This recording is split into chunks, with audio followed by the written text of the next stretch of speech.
पाकिस्तान में भी पिछले 27 माह और ख़ास तौर पे पिछले 15 माह से 9 मई के बाद फिस्तायत उरूज पर है। जुल्म हो रहा है, सित्म हो रहा है, नाइंसाफ़ी हो रही है, गुर्बत, महंगाई, बेरोज़गारी बिल्कुल हर घर में पहुंच चुकी है, मुफलसी हर घर में पहुंच चुकी है, लावा हर घर में पक रहा है। तो ये सब कुछ हो रहा है, लेकिन हमारे हुक्मरान कहते हैं कि हमारा मौक़िफ़ तो बिल्कुल तब्दील नहीं हुआ। हम वहीं खड़े हैं जहां हम 7 मई को थे, हम वहीं खड़े हैं जहां हम 2 साल पहले थे, जहां हम 3 साल पहले थे। वो हकीकत से आंखें चुरा रहे हैं, लेकिन उनको नहीं पता कि अवामी ताकत और अवाम का रद्द अमल, अवामी लावा, आतिशफ़िशा जो है वो पाकिस्तान में भी फटने वाला है। इसलिए बेहतर ये होगा कि उस अवामी लावे के फटने से पहले और वो आतिशफ़िशा फटना है, जो लावा फैलेगा, उससे पहले अपने आप को ठीक कर लिया जाए और पाकिस्तान के अवाम की बात मान ली जाए और जाली निज़ाम का अज़ खुद खात्मा कर दिया जाए और जाली निज़ाम खत्म करके और इलेक्शन चोरों से निजात हासिल करके पाकिस्तान में एक साफ शफाफ इंतखाबात की बुनियाद रखी जाए और फिलफौर इक़्तिदार पाकिस्तान के हकीकी मुंतखब नुमाइंदों के सपोर्ट कर दिया जाए। अगर ऐसा ना किया गया तो फिर ना ही ये जाली हुक्मरान बचेंगे और ना ही इनके सहूलतकार, वो कोई भी है, कहीं भी बैठा है, किसी भी इदारे में है, कोई भी नहीं बचेगा और वो अवाम के गैज़ो गज़ब का शिकार होगा। क्योंकि ये बात जहन में रखिए कि कल का सवाबी का जलसा जो है, उसके बाद सवाबी के जलसे के बाद अब सबको ये समझ आ जानी चाहिए कि कोई भी नहीं अब डर रहा, कोई खौफजदा नहीं है, बल्कि पाकिस्तान के अवाम कल सवाबी में जिस तरीके से पहुंचे हैं और सैकड़ों मील और सैकड़ों किलोमीटर सफ़र तय करके वो सवाबी पहुंचे हैं, मुल्क के दूसरे कोने में पहुंचे हैं और जोश व जज्बे के साथ पहुंचे हैं। और इसकी कॉल इमरान खान साहब ने जेल में बैठ के दी थी कि सवाबी किया जाए जलसा, और पाकिस्तान के अवाम को कहा था कि सवाबी जलसे में शिरकत की जाए। तो इमरान खान कैदी नंबर 804 की कॉल पर कल सवाबी में पाकिस्तान के अवाम पहुंचे और खैबर पख्तूनख्वा के अवाम तो थे ही थे, लेकिन पंजाब से, बलूचिस्तान से, सिंध से बड़ी तादाद में वहां पे अवाम पहुंचे और उन्होंने अपना इमरान खान साहब की कॉल पर अपना हक अदा किया। वहां पे जो जोश जज्बा था वो दीदनी था और उसमें पंडाल भरा हुआ था, जलसागाह भरी हुई थी और उसके बाद कई किलोमीटर लंबी कतारें लगी हुई थी। ये वहाँ के ऐनी शाहिद और तमाम के तमाम आलमी ज़राया अबलाग रिपोर्ट कर रहे हैं। वहाँ पे अवाम जिस तरीके से चार्ज थे, उनसे कुछ सबक हासिल करना चाहिए कि अवाम जो है वो क्या सोच रही है, अवामी पल्स क्या कह रही है। क्योंकि शेख हसीना वाजिद को भी चंद मिनट पहले तक उनके जो राइट लेफ्ट के मुशीर थे, दाएं बाएं बैठे मुशीर, वो सब अच्छा है कि रिपोर्ट दे रहे थे और बहुत ही अच्छे अफसाने सुना रहे थे और बता रहे थे कि बागियों को कुचल दिया गया है, ये दहशतगर्द हैं, ये गद्दार हैं, ये बागी हैं, ये रजाकार हैं। उनको गालियां दी जा रही थी और चंद मिनट पहले तक सब अच्छा है कि रिपोर्ट दी जा रही थी। क्योंकि अगर चंद मिनट पहले तक सब अच्छा है कि रिपोर्ट ना होती तो यकीनन वजीर आजम हाउस में वजीर आजम का खाना तैयार ना हो रहा होता, शेख हसीना वाजिद का खाना बिल्कुल भी तैयार ना रहा होता। वो क्योंकि वहां पे जब बांग्लादेश के अवाम वजीर आजम हाउस में गए हैं तो वहां पे ताज़ा खाना भी मौजूद था, वहां पे मुर्ग मुसल्लम भी मौजूद थे, वहां पे सब्जी बना हुआ था, वहां पे पालक गोश्त भी मौजूद था, वो सारे का सारा मौजूद था। वहां पे दूध पत्ती भी थी, वहां पे चाय भी थी, हर चीज फ्रेश मौजूद थी, जो कि बांग्लादेश के अवाम ने, ढाका के अवाम ने वजीर आजम हाउस में जाके वो नोश फरमाया, तनावल फरमाया। तो ये सब कुछ हुआ, इसका मतलब ये है कि सब अच्छा है कि रिपोर्ट दी जा रही थी कि जनाब वजीर आजम आप बेफिक्र हो जाएं, आपकी कुर्सी को कोई खतरा नहीं, आपकी कुर्सी मजबूत है, हम आपके साथ हैं। और मुल्क में मार्शल्ला, मुल्क में मारधाड़, मुल्क में गोली, मुल्क में लाठी गोली की सरकार, यही चल रही थी। लेकिन कल हमने देखा कि चंद लम्हों में सूरत हाल यकसर तब्दील हो गई। अब पाकिस्तान में क्या होने वाला है,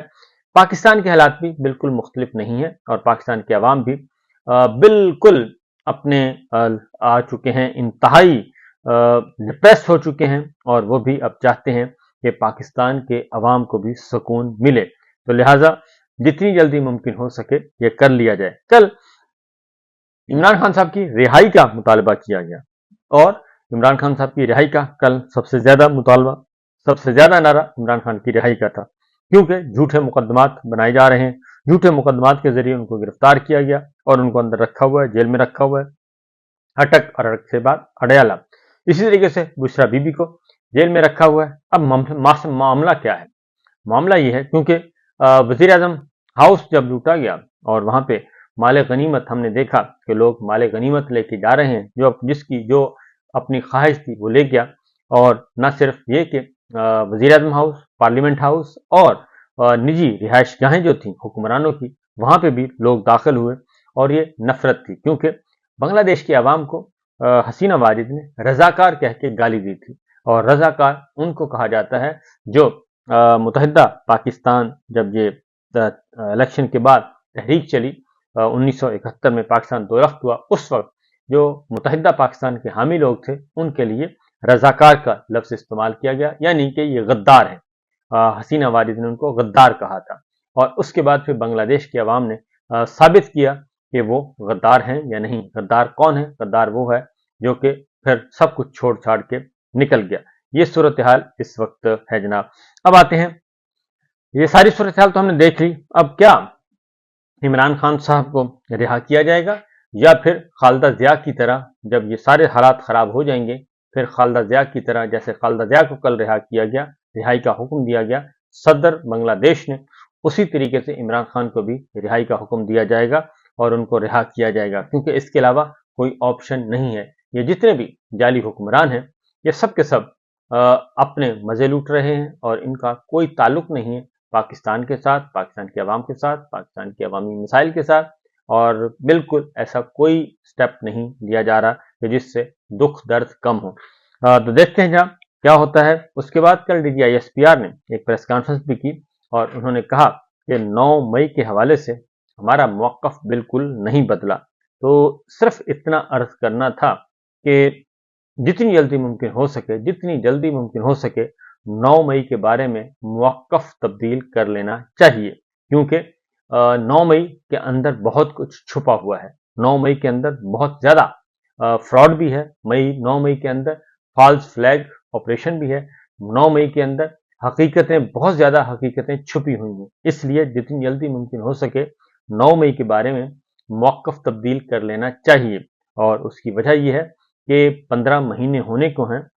جو مجرم ہیں، جو ملزم ہیں، ان کا ٹرائل آسانی سے ہو سکتا تھا، ان کو آسانی سے سزائیں ہو سکتی تھیں اگر ثبوت ہوتے۔ جن کے بارے میں ثبوت ہے ان کو سزائیں سنائیں، جن کے بارے میں کوئی ثبوت نہیں عدالتوں کے حوالے کریں اور عدالتیں فیصلہ کریں۔ تو لہٰذا یہ چیزیں ابھی جوڈیشل کمیشن جو ہے وہ جب تک نہیں بنتا اس وقت تک کچھ بھی نہیں کہا جا سکتا کہ اس کے اندر کیا حق ہے، کیا سچ ہے۔ تو علی امین گنڈا پور اور جو کل ثوابی میں تقاریر ہوئی اس میں واضح طور پر 3-4 باتیں کی گئی ہیں۔ نمبر 1 یہ کہ مینڈیٹ واپس کریں، الیکشن چوروں کو فارغ کریں۔ نمبر 2 یہ کہ عمران خان صاحب کو رہا کیا جائے، جھوٹے مقدمات ختم کیے جائیں، جھوٹے مقدمات واپس لیے جائیں، اور وہاں پہ اس کے ساتھ ساتھ ایک بات ذہن میں رکھیے گا کہ پاکستان کا میڈیا، اپنے میڈیا کے دوستوں سے میں کہہ رہا ہوں کہ وہ بھی ذرا تھوڑے سے ایکٹیو ہو جائیں اور تھوڑی سی ہمت پکڑیں، کیونکہ جب تک وہ ہمت نہیں پکڑیں گے تو ایسا نہ ہو کہ وقت گزر جائے اور پھر پاکستان کے عوام جو ہیں وہ خود ہی فیصلہ کریں، اور پھر ان کو پاکستان کے میڈیا کی بھی ضرورت نہ رہے، کیونکہ اس وقت پھر بھی کوئی چند % ایسے لوگ ہیں پاکستان کے عوام، پسا ہوا طبقہ، وہ سمجھتا ہے کہ میڈیا کے ذریعے ہماری آواز پہنچے گی اور میڈیا ہی ہمارے ساتھ جو ظلم ہو رہا ہے اس وقت پاکستان کے عوام کے ساتھ اس کو ہائی لائٹ کرے گا۔ لیکن اگر میڈیا بھی خاموش رہا تو ذہن میں رکھیے گا کہ پاکستان کے عوام نے میڈیا کو بھی معاف نہیں کرنا۔ دیکھیے ہوتا ہے کیا۔ آگے چلتے ہیں شیر افضل مروت صاحب کی ایک اور بات کی کہ پاکستان میں پاکستان تحریک انصاف نے یہ اعلان کیا ہے کہ اسی مہینے اگست میں ہی اسلام آباد میں ایک بہت بڑا جلسہ کیا جائے گا، اور اسلام آباد میں بہت بڑا جلسہ ہوگا، اور ساتھ ہی ساتھ یہ بھی اعلان کیا گیا ہے कि इस जलसे को अब नहीं रोका जा सकेगा और अदलिया से रिक्वेस्ट की गई है कि क्योंकि अदलिया के फैसलों का एहतराम नहीं किया जा रहा और उनको